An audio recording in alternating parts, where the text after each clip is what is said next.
30 de diciembre de 1610, Trenčín, Eslovaquia. El conde palatino György Thurzó de Hungría entró al castillo de Katice, junto a media docena de soldados, quienes lo encontraron prácticamente vacío. Las ventanas estaban desvencijadas y el suelo se encontraba totalmente cubierto con aserrín mezclado con ceniza, que era utilizado por algunos sirvientes para limpiar manchas de sangre que se esparcían en todas las direcciones. Las paredes lucían mohosas y un ligero olor a putrefacción invadía el ambiente. En el centro del patio hallaron a una sirvienta amarrada a un cepo y con huesos rotos por los golpes que le habían propinado, lo que no impresionó, pues era un castigo común para la época. Mas la situación cambió cuando en el interior del salón principal el cadáver de una chica se desangraba sobre el comedor y otra, aún viva, moría con el cuerpo cubierto de agujeros, lo que obligó a los hombres a registrar el lugar. Entre las mazmorras se encontraban una docena de mujeres con signos de tortura en estado de desnutrición, algunas de las cuales tenían perforaciones y cortes en sus brazos, y en los alrededores varios cadáveres. Una vez liberadas, indicaron que había muchas más enterradas debajo del castillo, lo que obligó a los soldados a cavar, donde descubrieron más de 50 cuerpos sin vida de jóvenes que habían sido asesinadas para satisfacer la obsesión de una mujer por mantenerse joven y bella, quien fue sorprendida en una habitación del castillo en medio de uno de sus rituales de sangre. Esta es la historia de una aristócrata húngara, la asesina en serie más prolífica de la humanidad, al haber arrebatado la vida de al menos 630 personas para satisfacer su afán de sangre, así haciéndose con el récord Guinness por ser la persona que más asesinatos cometió en toda la historia. Más conocida como la Condesa Sangrienta, obsesionada por la belleza, utilizaba la sangre de sus jóvenes sirvientas y pupilas para mantenerse siempre joven, en una época donde una mujer de 44 años se acercaba peligrosamente a la ancianidad. Vampiro para la leyenda, asesina en serie para la historia. Elizabeth Bathory, la Condesa Sangrienta.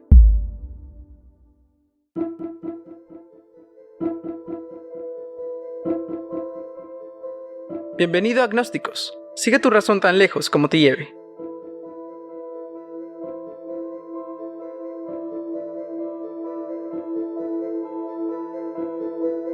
Elizabeth Bathory, la Condesa Sangrienta.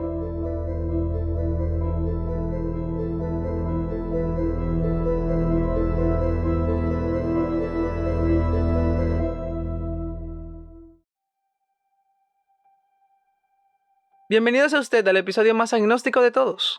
Porque si usted, televidente, y es algo que siempre quise decir, pensó que no se podía ser más inhumano, surrealista, cruel que Issei Sagawa, hoy les traigo algo verdaderamente dantesco y mórbido.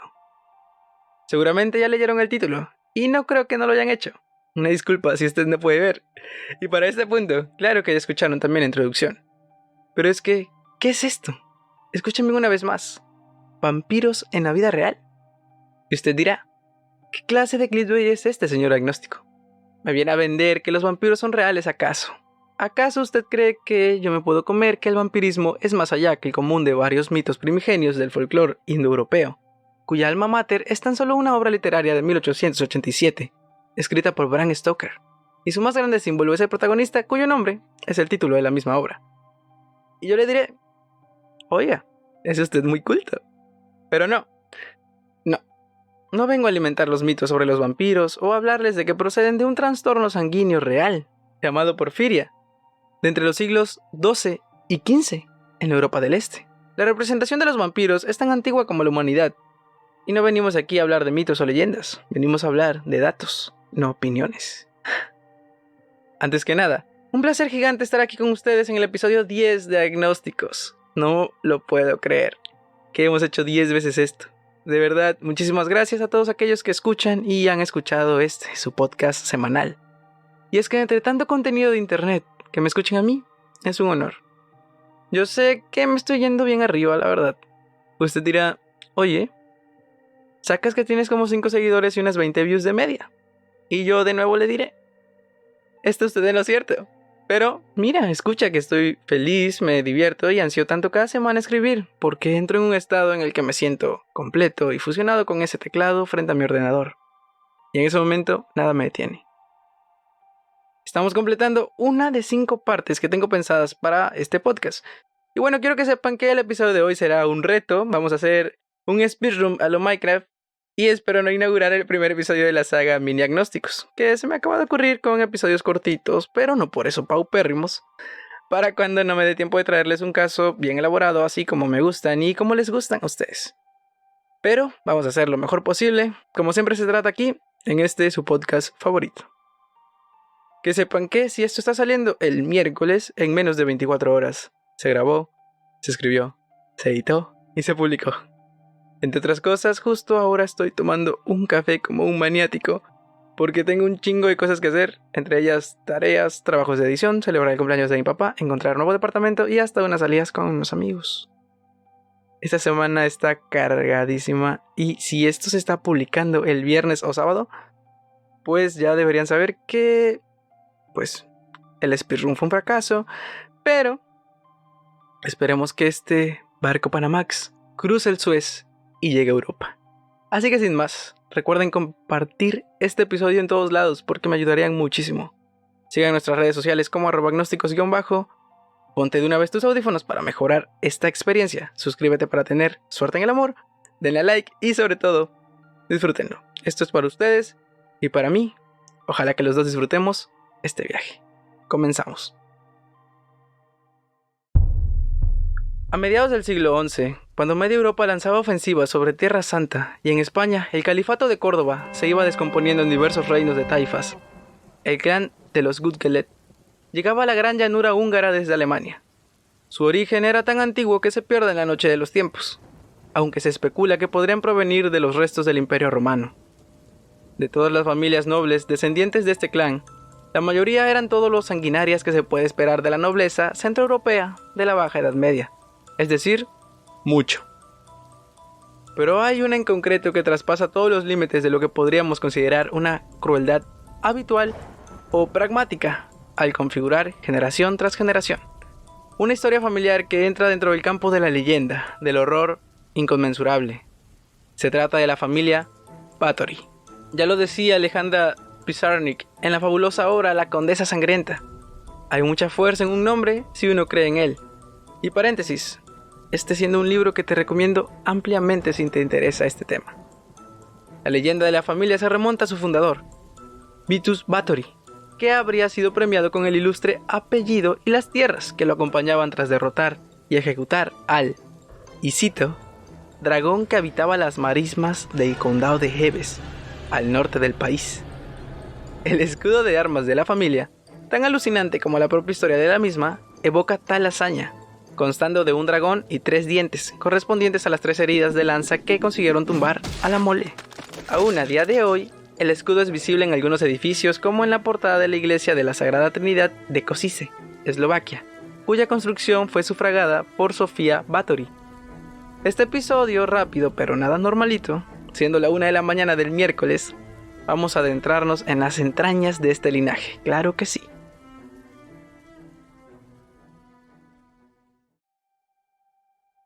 A partir de ahí, la historia de la familia es una escalada de violencia y locura que, ríete, István Báthory V, sin ir más lejos, era voivoda de Transilvania.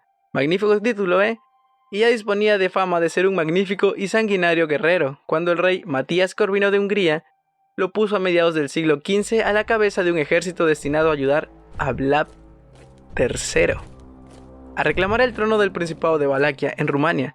Y usted dirá, ¿por qué hizo pausa en Vlad III?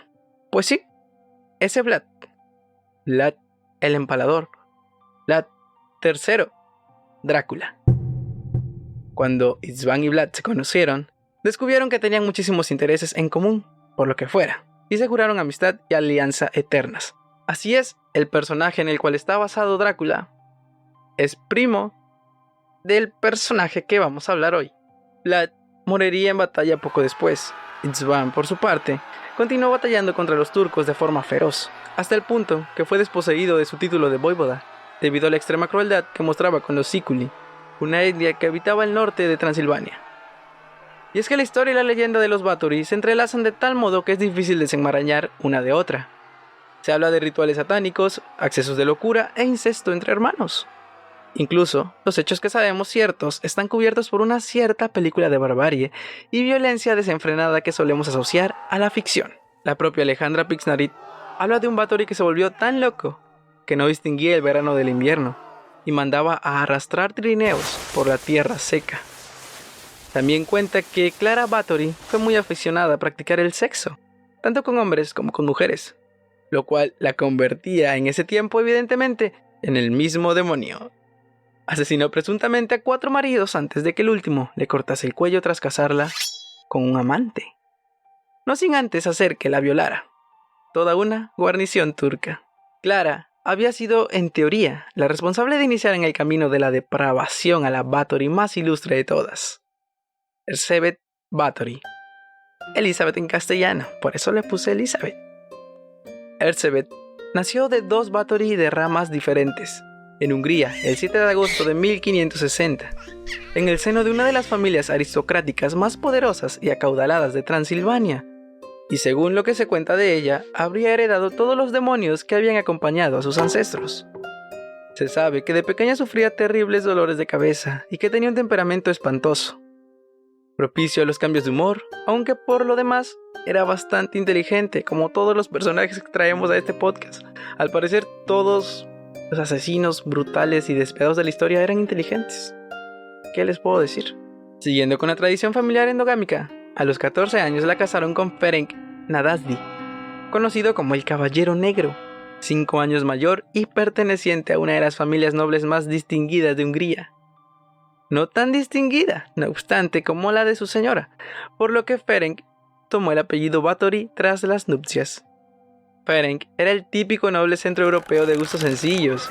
Le gustaba guerrear, masacrar y los largos paseos a caballo por la estepa.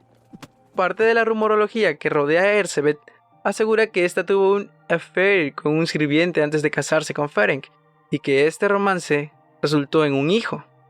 Según recoge Kimberly Craft en la obra literaria Infamous Lady, el bebé habría desaparecido poco después de su nacimiento sin dejar rastro, y Ferenc, ni corto ni perezoso, castró al padre de la criatura, para acto seguido echárselo a sus perros. Nada que envidiar a Ramsay Bolton.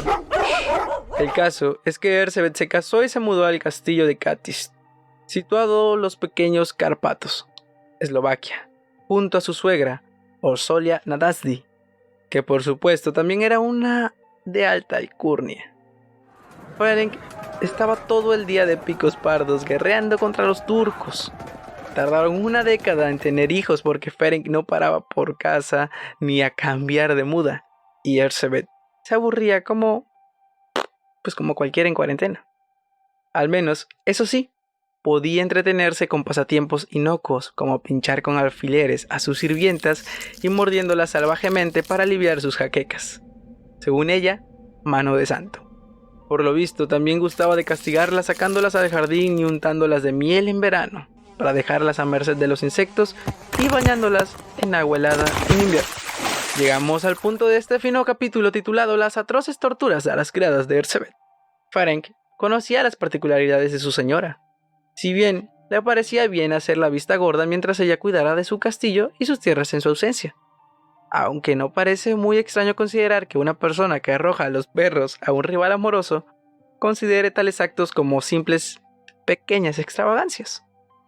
Ya en vida de Ferenc, una vez fallecida la suegra de Erzsébet, y libre esta de cualquier cortapisa, empezaron a desaparecer las chicas del castillo a las que la condesa sometía a 1000 perrerías con la ayuda de sus fieles sirvientes, Joe Jonah, como Jonas Brothers, Dorco y Fitzco. Para colmo de males, al morir su marido, murió el último ser al que Erzsébet tenía que rendirle cuentas. Porque sí, así era en la Edad Media. Así que invitó a vivir en el castillo a Darbulia, una bruja que habitaba los bosques, y que llevó consigo a Katice sus conocimientos de magia negra y rituales satánicos, además de docenas de gatos negros. Para entonces, Erzsébet estaba completamente descontrolada, yendo las torturas y los asesinatos en escalada imparable tanto en cantidad como en depravación. Así las describe Craft en su libro. Y si eres propenso a marearte, te recomiendo fervientemente que te saltes al siguiente párrafo, o más bien a los siguientes 2 minutos. Inserte audio. Lo que era quizá más impactante eran las acusaciones de cómo habían sido torturadas y asesinadas estas chicas, frotadas con ortigas y obligadas a rodar en ellas, alfileres introducidos en sus labios y bajo sus uñas, agujas insertadas en sus hombros y en sus brazos, inmovilizadas con cadenas y golpeadas en el pecho, marcadas con hierros al rojo en las manos, los brazos y el abdomen, pedazos de carne arrancados de la espalda con pinzas, narices, labios, lenguas y dedos atravesados con agujas, bocas cocidas, trozos de carne cortados de las nalgas y los hombros, cocinados y luego servidos a ellas mismas, partes íntimas quemadas con velas, cuchillos clavados en los brazos, las manos y las piernas, manos aplastadas y mutiladas, dedos cortados con tijeras, atizadores al rojo introducidos por la vagina, cuerpos golpeados hasta la muerte con garrotes, latigazos hasta que la carne se desprendía del hueso, chicas obligadas a sumergirse en los ríos helados en pleno invierno. En La Condesa Sangrienta se habla también de todos los artilugios que Erzsébet mandó a construir para torturar a sus víctimas, incluida una jaula esférica con las paredes llenas de pinchos que se elevaban gracias a un sistema de poleas, balanzándose en el aire con la víctima adentro. Un prodigio de la ingeniería. Y es que, ¿qué es esto? ¿Qué está pasando? Además del placer sádico que sacaría de estos actos, en teoría, la condesa utilizaba la sangre de estas pobres muchachas para sus rituales de belleza particulares, estando Erzsébet dominada por un miedo terrorífico a envejecer y dejar de ser bella. Estaba convencida, por tanto, de que un baño en sangre de doncella era el mejor de los peelings y un tratamiento antiarrugas imbatible. ¿Qué es esto de ir al spa? De lo suyo, estaba más bien tirando a regular la condesita. Tras años de realizar estas prácticas, lo que finalmente llamó la atención de otros nobles respecto a la situación que se vivía en el castillo de Cadiz no fue la desesperación de las campesinas, que no le importaban a nadie, sino que al ir agotándose las existencias de chicas de baja cuna, la condesa comenzó a invitar al castillo a jovencitas nobles con la excusa de hacer compañía a una pobre viuda. Como estas aspirantes a grandes señoras también morían de las más extrañas y repentinas afecciones, se mandó desde Viena una comisión para que se presentase por sorpresa en el castillo e investigase lo que ocurría ahí. Lo que encontraron fue básicamente un escenario de pesadilla.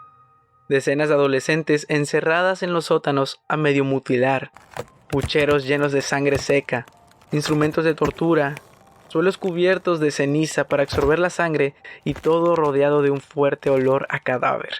Erzsébet fue juzgada por la desaparición y muerte de las hijas de los gentiles hombres húngaros, y si bien sus colaboradores fueron ejecutados, ella era una mujer noble, por lo que su destino debía ser otro. Y así fue como Erzsébet Báthory fue emparedada en sus aposentos, sin más contacto con el mundo exterior que una minúscula abertura por la que le pasaban todos los días los alimentos, y por la que un sacerdote le leía en latín. Duró 4 años hasta que finalmente, el 21 de agosto de 1614, la condesa murió rodeada de oscuridad, frío y sus propias heces. La primera narración sobre los sucesos llegó más de un siglo después de su muerte, y de la mano de el jesuita László Turoczi, que sentó las bases de la historia que hoy conocemos. Según el monje, la condesa traía jóvenes campesinas al castillo con la promesa de un trabajo y después yacía con ellas. Las torturaba de las maneras más creativas, ordenaba a sus siervos que vaciasen su sangre en cubos y se bañaba en ella para permanecer siempre joven. Una historia tan golosa no podía sino difundirse por todo el mundo conocido. Según Turoczi, la historia estaba avalada por un diario que jamás apareció, y por 300 testigos, aunque durante el juicio contra los cómplices de Elizabeth solo declararon 13 personas. Pero la mezcla de torturas, sangre, lesbianismo y Transilvania ya tenía vida propia, y enardeció la mente de cineastas como Walerian Borowczyk o Julie Delpy, que se quedó también con el papel protagonista. Y escritores, la surrealista Valentin Penrose escribió su biografía y Alejandra Pizarnik la poetizó. Y así una oscura leyenda del folclore húngaro se convirtió en patrimonio universal, aunque cada vez son más los que ven en Báthory a una víctima de las intrigas políticas, que como una lesbiana sádica y asesina. Pero esa no es la película de la que al día siguiente habrían hablado 7 millones de personas, tan solo en España. Existen por supuesto teorías que desmienten la leyenda de Elizabeth Bathory y que afirman que todo fue un complot urdido para hacerse con las valiosas tierras de una viuda que no contaba con protección alguna. Pero en cualquier caso, Elizabeth Bathory ha quedado para siempre retratada en el imaginario colectivo como uno de los grandes exponentes de la encarnación del mal absoluto. Si bien le han acabado saliendo competidoras como es la macabra historia de Bárbara Skorlova, de la República Checa, pero ese es tema para otro capítulo. ¿Tuvieron algo que ver la ingesta y los baños en sangre para postergar su agonía tanto tiempo? ¿O por el contrario, habría muerto víctima de alguna enfermedad, como la neumonía, de no haberse sometido a semejantes procesos? Esas son preguntas que nunca podrán ser contestadas.